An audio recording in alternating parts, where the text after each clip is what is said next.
Antes de comenzar no olvides suscribirte, darle like y comentar. Puedes seguirme en mis redes sociales para apoyarme y proponerme nuevas historias.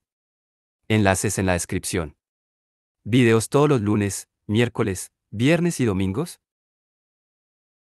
Percy Jackson y los héroes del Olimpo. El héroe perdido. De Rick Riordan. Capítulo 23. Leo. Leo deseó que el dragón no hubiera aterrizado en los servicios. De entre todos los lugares posibles en los que caer, su primera elección no habría sido una hilera de retretes portátiles. En el patio de la fábrica había colocadas una docena de cajas de plástico azules, y Festo las había aplastado todas. Por suerte, no se usaban desde hacía mucho tiempo, y la bola de fuego del choque quemó la mayoría del contenido. Aún así, se filtraron unas sustancias químicas repugnantes de los restos. Leo tuvo que abrirse camino cuidadosamente procurando no respirar por la nariz. Estaba cayendo una fuerte nevada, pero la piel del dragón seguía tan caliente que humeaba. Por supuesto, a Leo eso no le molestaba. Después de trepar por el cuerpo inanimado de Festo durante unos minutos, Leo empezó a irritarse. El dragón parecía estar perfectamente. Sí, había caído del cielo y había aterrizado con un gran estallido, pero su cuerpo ni siquiera estaba abollado. Al parecer, la bola de fuego la habían provocado los gases acumulados dentro de los retretes, no el propio dragón. Las alas de Festo estaban intactas. Nada parecía estropeado. No había ningún motivo para que se hubiera detenido. No ha sido culpa mía, murmuró. Festo, me estás haciendo quedar mal. Entonces abrió el panel de control situado en la cabeza del dragón y se le cayó el alma a los pies. Festo, pero, ¿qué demonios? El cableado se había congelado. Leo sabía que el día anterior se encontraba perfectamente. Había trabajado muy duro para reparar los cables corroídos, pero algo había provocado un rápido congelamiento en el interior del cráneo del dragón, donde debería haber hecho demasiado calor para que se formara hielo. El hielo había hecho que el cableado se sobrecargara y quemara el disco de control. Leo no veía ningún motivo por el que pudiera haber pasado. Cierto, el dragón era viejo, pero aún así no tenía sentido. Podía cambiar los cables. Ese no era el problema. Pero el disco de control quemado no servía. Las letras griegas y los dibujos que tenía grabados en los bordes, que probablemente contenían toda clase de magia, estaban borrosos y ennegrecidos. La única pieza del hardware que Leo no podía sustituir, y estaba dañada. Otra vez. Se imaginó la voz de su madre. La mayoría de los problemas parecen peores de lo que son en realidad, mijo. Nada es irreparable. Su madre podía arreglarlo prácticamente todo, pero Leo estaba seguro de que nunca había trabajado con un dragón de metal mágico que tenía 50 años. Apretó los dientes y decidió que tenía que intentarlo.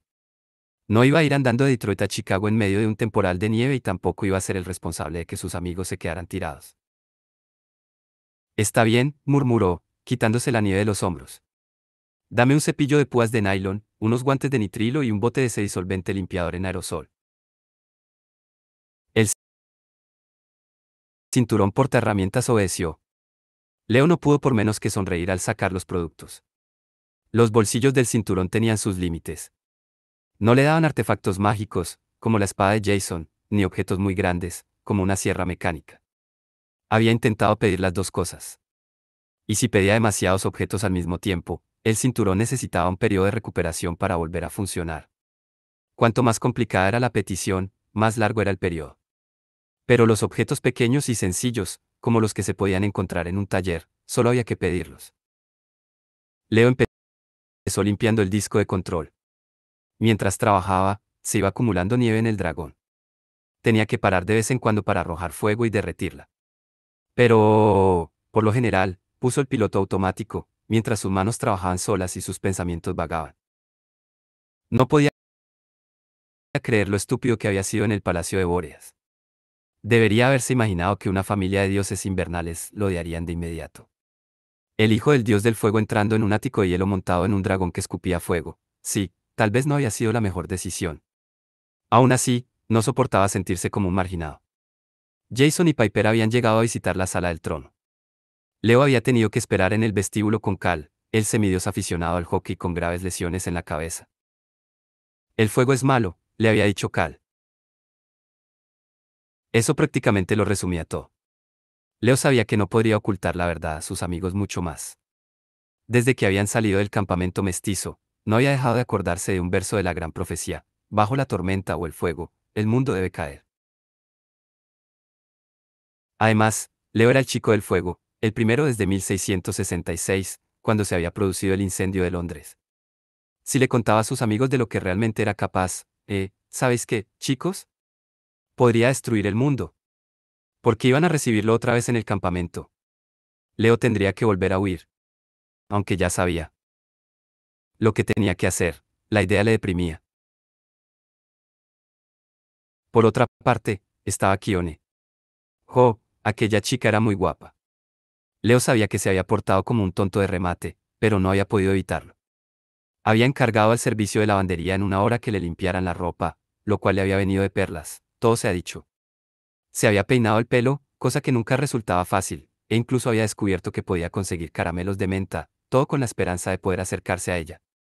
Naturalmente, no había tenido esa suerte. Siempre acababa excluido, la historia de su vida, por sus familiares, los hogares de acogida, todo. Incluso en la escuela del monte, Leo había pasado las últimas semanas sintiéndose como si estuviera aguantando la vela mientras Jason y Piper, sus únicos amigos, se convertían en pareja. Se alegraba por ellos y todo eso, pero aún así le hacía sentir como si ya no lo necesitaran. Cuando se había enterado de que toda la estancia de Jason en la escuela había sido una ilusión, una especie de lapso de la memoria, en el fondo Leo se había entusiasmado. Era una oportunidad de volver a empezar. Ahora Jason y Piper estaban convirtiéndose otra vez en pareja. Saltaba a la vista por la forma en que se acababan de comportar en el almacén, como si quisieran hablar en privado sin tener a Leo delante. ¿Qué esperaba él? Había acabado siendo otra vez el raro. Kione solo le había dado de lado un poco más rápido que la mayoría. Basta, Valdés, se reprendió a sí mismo. Nadie va a tocar violines por ti solo porque no seas importante. Arregla este estúpido dragón. Se quedó tan absorto en el trabajo que no supo cuánto tiempo había pasado cuando oyó la voz.